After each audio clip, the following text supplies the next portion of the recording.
Hi friends, welcome to AFH kitchen. ఈరోజు మనం తయారు చేసుకోబోయే రెసిపీ పొటాటో నగ్గెట్స్ అండి. దీన్ని ఎలా తయారు చేసుకోవాలో, దీనికి కావాల్సిన పదార్థాలు ఏంటో తెలుసుకుందాం. ఉల్లిపాయ ముక్కల్ని ఉడికించి ఇలా తురుముకుని పెట్టేసుకున్నానండి. గోధుమ పిండి ఇలా వాటర్ కలిపి పెట్టుకున్నాను. గోధుమ రవ్వ అండి, అదే బన్సీ రవ్వ. ఇది హెల్త్కి చాలా మంచిదండి.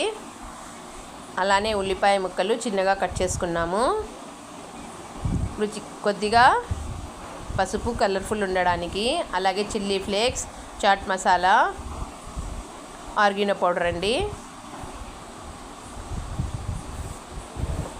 మనము ముందుగా ప్రిపేర్ చేసుకున్న ఆలూని ఒకసారి చూసుకుందామండి, ఉంటలు ఉండకూడదు.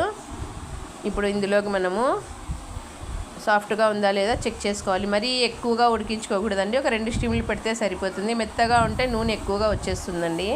ఉల్లిపాయ ముక్కలు, కొద్దిగా పసుపు,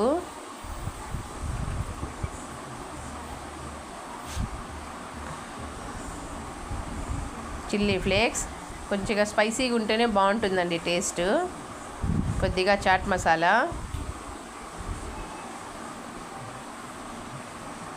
ఆర్గానో అండి. ఆర్గానో ఎంత వేసుకున్నా ఫ్లేవర్ సూపర్గా ఉంటుందండి. వీటన్నింటిని ఒకసారి బాగా మిక్స్ చేసేసుకుందాము. కొద్దిగా పసుపు, కొద్దిగా ఉప్పు, వీటన్నింటిని బాగా ఇలా మిక్స్ చేసేసుకుందామండి. ఇప్పుడు వీటిని చిన్న చిన్నగా మనము రౌండ్ షేప్స్ పెట్టేసుకొని చూడండి, ఈ విధంగా పెట్టేసుకుందాము.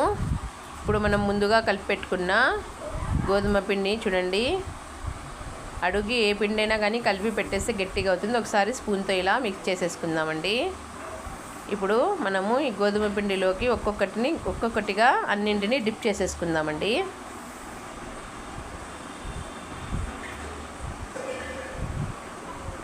ఎక్కువ చిక్కగా కూడా ఉండకూడదండి, యావరేజ్ ఉంటే సరిపోతుంది. మనము గోధుమ పిండి వాటర్ కలుపుకుంటామే అది.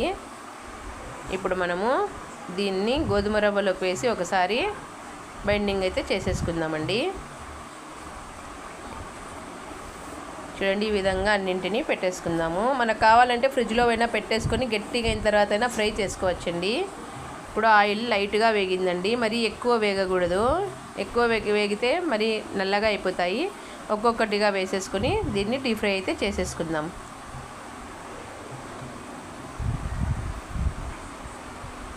చాలా టేస్టీ అయితే ఉంటాయండి ఇవి. మంచి ఫ్లేవరు, స్మెల్ అయితే చాలా బాగా వస్తుంది.